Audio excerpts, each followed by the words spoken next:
Mittal steel plant కోసం Visakha steel ను బలి చేస్తారా? టీడీపీ ఎంపీలు వైఖరిని ఖండిస్తూ సిపిఎం నిరసన. ఈ మేరకు సిపిఎం విశాఖ జిల్లా కార్యదర్శి జగ్గునాయుడు మీడియాతో మాట్లాడారు. జగ్గునాయుడు సిపిఎం విశాఖ జిల్లా కార్యదర్శి. విశాఖపట్నం ఎంపీ శ్రీభరత్ కి రాష్ట్రంలో ఉన్నటువంటి తెలుగుదేశం ఎంపీలకి సిగ్గుందని అడుగుతున్నాం. ఎందుకంటే విశాఖ ప్రజల ఓటుతో గెలిచినటువంటి భరత్ వైజాగ్ స్టీల్ ప్లాంట్ కి సొంత గనుల కోసం మాట్లాడకుండా అనకాపల్లి జిల్లా Arcelor Mittal private steel plant కి గనులు కేటాయించమని చెప్పని ఆయనతో పాటు ఉత్తరాంధ్ర ఎంపీలు, రాష్ట్ర టీడీపీ ఎంపీలు కలిపి కేంద్ర ఉక్కు శాఖ మంత్రికి వినతిపత్రం ఇచ్చారు. ఇంతకన్నా నీచమైన పని, ఇంతకన్నా అవమానకర పని ఇంకేముందని ప్రశ్నిస్తున్నాం మేము.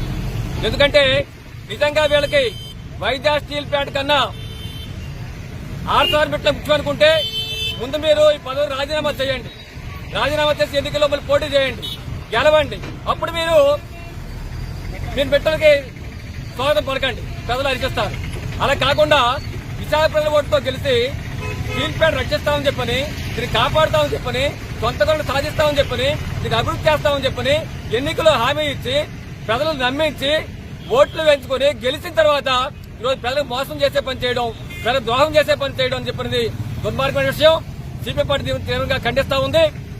ఈ రాష్ట్రంలో ఉన్నటువంటి ఎంపీలు విశాఖపట్నం స్టీల్ ప్లాంట్ సాధన కోసం 67 మంది కమ్యూనిస్టు ఎంపీలు, ఎమ్మెల్యేలు, ఇతర స్వతంత్ర ఎంపీలు స్టీల్ ప్లాంట్ కావాలని చెప్పారు.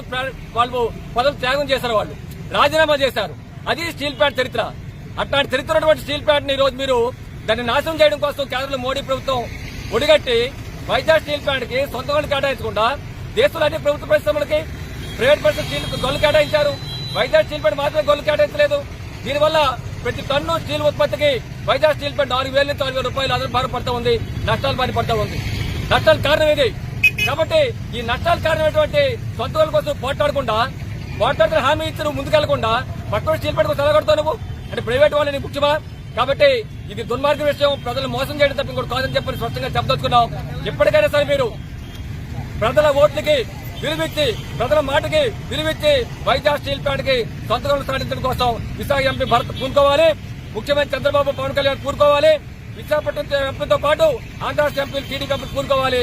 లేని పక్షంలో ఖచ్చితంగా ప్రజలు మీకు సరైన గురపాటు చెప్పదప్పని మీ ద్వారా హెచ్చరిస్తా ఉన్నాం.